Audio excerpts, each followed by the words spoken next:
Hello दोस्तों। तो मैं राहुल ठाकुर 26 अगस्त 2020 के करंट अफेयर्स में अपने सभी दोस्तों का हार्दिक स्वागत करता हूं। और दोस्तों, जैसा आपको पता है कि हमारा ये चैनल है करंट अफेयर्स का फॉलो द एग्ज़ाम के नाम से, तो इसे ज़्यादा से ज़्यादा सब्सक्राइब करें और लोगों पर अपने दोस्तों पर जो भी कम्पिटिटिव एग्ज़ाम की तैयारी कर रहे हों उन पर शेयर करें। तो दोस्तों, इसी के साथ आज का हमारा फर्स्ट क्वेश्चन है कि 2.52 लाख से अधिक कोडर्स को हराकर कोड ग्लैडिएटर्स 2020 का खिताब किसने जीता है? तो इसका आंसर है डी। ये जो खिताब जीता है ये हिमांशु सिंह ने जीता है।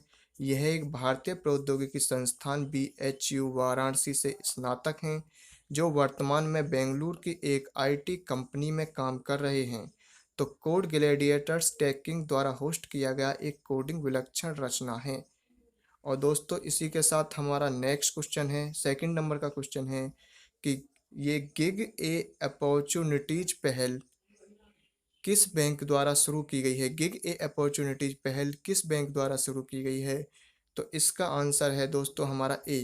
ये एक्सिस बैंक द्वारा शुरू की गई है।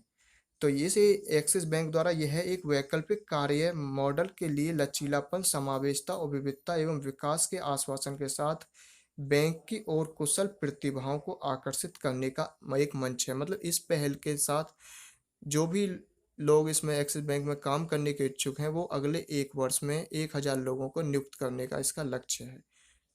और दोस्तों, हमारा इसी के साथ जो अगला थर्ड नंबर का क्वेश्चन है वो है 2 दिवसीय ASEAN India network of think tank को की गोलमेज बैठक का विषय क्या है? तो दोस्तों, इसका आंसर है सी।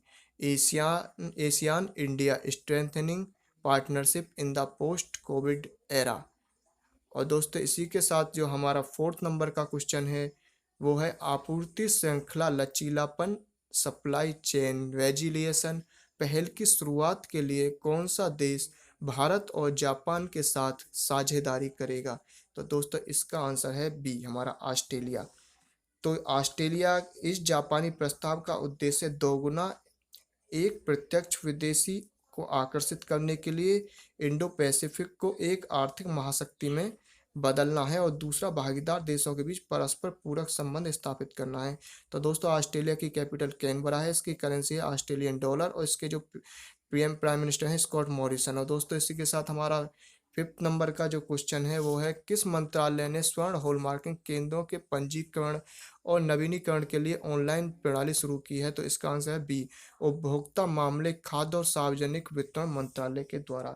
तो इस ऑनलाइन प्रणाली का शुभारंभ केंद्रीय उपभोक्ता मामले, खाद्य और सार्वजनिक वितरण मंत्री श्री रामविलास पासवान द्वारा किया गया। और ऑनलाइन प्रणाली केंद्र एक नया केंद्र स्थापित करने या मौजूदा लाइसेंस को नवीनीकृत करने की सुविधा प्रदान करती है। वर्तमान में 234 जिलों में 921 हॉलमार्किंग केंद्र हैं। तो हमारे यहाँ पे खाद्य उपभोक्ता मंत्री रामविलास पासवान है। तो दोस्तों, इसी के साथ हमारा 6 नंबर का क्वेश्चन है कौन सा नेटवर्क ऑपरेटर अंडमान और निकोबार द्वीप समूह में उच्च गति 4G सेवाओं को चालू करने वाला पहला निजी दूरसंचार बन गया है? तो इसका आंसर है दोस्तों एयरटेल। तो एयरटेल बैंक हमारा पहला बैंक बन गया है अंडमान निकोबार में 4G सेवाओं को चालू करने वाला। तो दोस्तों, इसी के साथ मैं आपको एयरटेल के बारे में बता दूं, इसकी स्थापना 7 जुलाई 1995 को हुई थी और इसके फाउंडर हैं सुनील भारती। और ये भारत का पहला पेमेंट बैंक है, एयरटेल पेमेंट बैंक।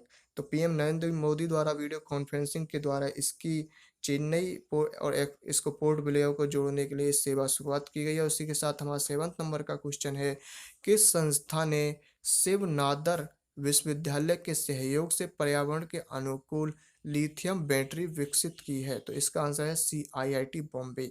तो lithium sulphur battery ion battery की तुलना में 3 गुना ऊर्जा क्षमता वाली और किफायती होती है। शोधकर्ताओं का मानना है कि इस तकनीक में गैजेट, ड्रोन, विद्युत चलित वाहन और कई अन्य उत्पादों के कारोबार हैं जो ऐसी बैटरियों पर आधारित हैं।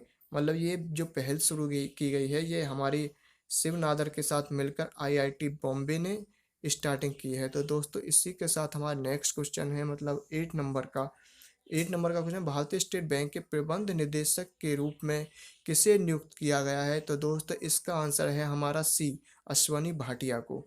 तो अश्वनी भाटिया को स्टेट बैंक के प्रबंध निदेशक के रूप में नियुक्त किया गया है। वर्तमान में वह SBI म्यूचुअल फंड में उप प्रबंध निदेशक और मुख्य कार्यकारी अधिकारी हैं।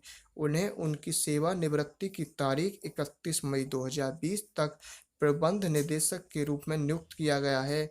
वह प्रवीण कुमार गुप्ता का स्थान ग्रहण करेंगे, जो 31 मार्च को सेवानिवृत्त हुए थे।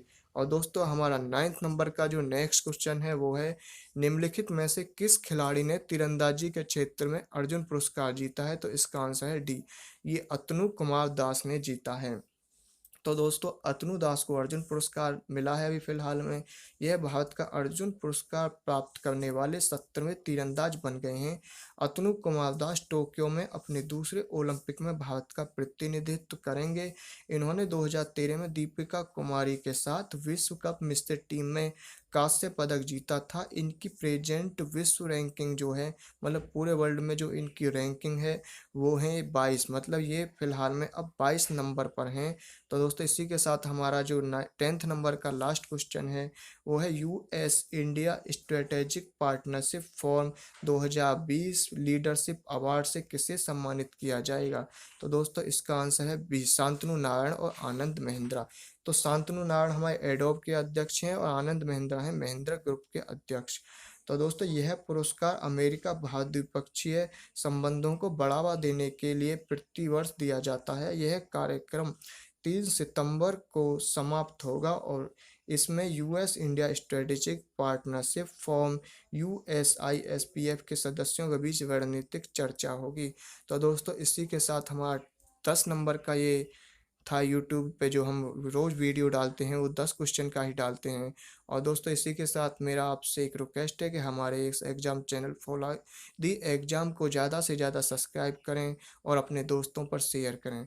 तो दोस्तों, आज के लिए धन्यवाद। So thanks guys.